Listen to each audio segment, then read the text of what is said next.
आज हमारे साथ बातचीत के लिए मझवा विधानसभा में लगातार चर्चा का विषय बने हुए डॉक्टर संतोष सिंह जी हैं।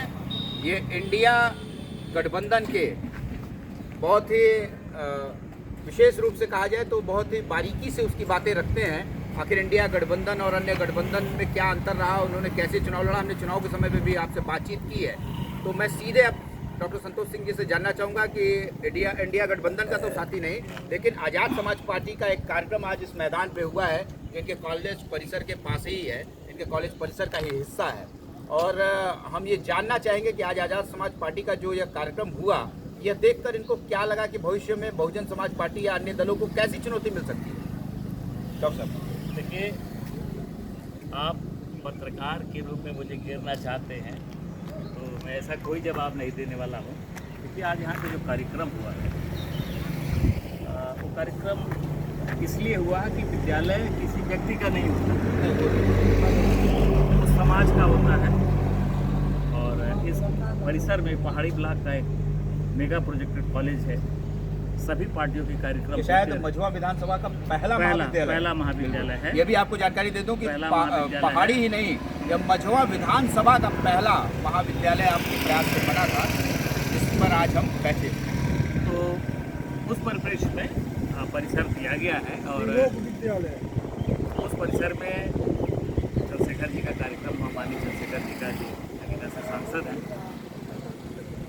विभिन्न पार्टियों के भी कार्यक्रम यहाँ होते रहते हैं। आरएसएस की शाखाएँ लगती हैं, बसपा के भी कार्यक्रम होते हैं, डॉक्टर विनोद बिंद जी के कार्यक्रम हुए हैं, सपा के भी कार्यक्रम हुए हैं। तो कॉलेज को एक व्यक्ति के रूप में मत देखिए, बिल्कुल वो समाज का कॉलेज है। और ये सारे मैक्सिमम बच्चे तो हमारे कॉलेज के पढ़ने वाले आए थे, ऐसे भी लोग आए थे जिनके बच्चे पढ़ रहे हैं। तो विद्यालय को राजनीति से मत जोड़िए। नहीं, बिल्कुल वो जहाँ तक रही सार्वजनिक मैदान है, विद्यालयों के मैदान ही उपलब्ध होते हैं छोटे शहरों में, सभी को दिया जाता है, वो तो एक अलग बात हो गई। और एक विद्यालय की भी पहचान बनती है। आने के बाद लोग पूछते हैं कि किसका कॉलेज है, उसकी एक पहचान है। बिल्कुल आपने बहुत भागीरथी प्रयास किया है। और रही सही बात बाकी तो सच में मैं लड़ना चाहता हूँ।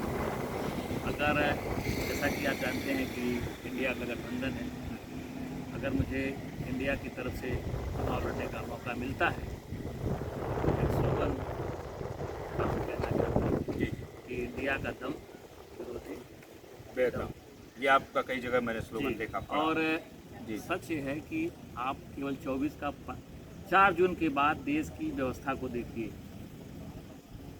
इनकम टैक्स में रिबेट 10 साल बाद सरकार ने कुछ न कुछ दिया है। नहीं, अभी तो मेरी बात व्यापारियों से भी हो रही थी, इनकम टैक्स पर जो रिबेट दिया है, लेकिन बहुत से ज़्यादा टैक्स में जो फ्लक्चुएशन आया, उस टैक्स में जैसे पहले क्या था, 15 लाख से ऊपर की आय में हम 20% पर निपटते थे, अब 30% देंगे। देखिए, तो 10% का एक बड़ा फ्लक्चुएशन, कहीं न कहीं से कैपिटल गेन को भी 5% बढ़ाया गया। अभी उसके बहुत कैलकुलेशन में हम नहीं जाएंगे, न तो उसके एक्सपर्ट हैं, लेकिन वेतन भोगियों को कुछ ना कुछ, मैं ये नहीं कह रहा हूँ कि केवल इस चुनाव परिणाम का रिजल्ट है सोने का दाम उसके सापेक्ष आप देख रहे हैं, सोने का दाम गिरना, ठीक है। सरकार जो ज़बरदस्ती अपनी योजनाओं को थोपना चाहती थी, वो सभी रुके हुए हैं। तो उसी परिप्रेक्ष्य में मैं भी उत्साहित हूँ कि मझवा विधानसभा से मैं चुनाव लड़ूँ और यहाँ की सेवा करूँ। बहुत अच्छी बात है। डॉक्टर संतोष सिंह जी से हमने जाना कि आज जो यह कार्यक्रम हुआ था, यह तो एक अलग कार्यक्रम था और अलग दल का कार्यक्रम था, क्योंकि स्थल सार्वजनिक है तो सभी को मिलते हैं। और लेकिन जो एक अलग पक्ष है वो ये पक्ष है कि आप मझवा विधानसभा क्षेत्र से प्रयासरत हैं और भविष्य में हो सकता है कि हमको चुनावी अखाड़े में देखते मिले, यदि किसी राजनीतिक दल ने आपको अवसर दिया कि जहाँ भी आप प्रयास कर रहे होंगे। और ऐसे किसी राजनीतिक दल ने यदि अवसर दिया तो डॉक्टर संतोष सिंह हमको प्रत्याशी के तौर पर देख सकते हैं। इसी सवाल के साथ मैं आज अपनी बात यही खत्म करता हूँ। बहुत बहुत धन्यवाद। मैं नमस्ते इंडिया के लिए शैलेश और हमारे साथ बातचीत के लिए डॉक्टर संतोष कुमार।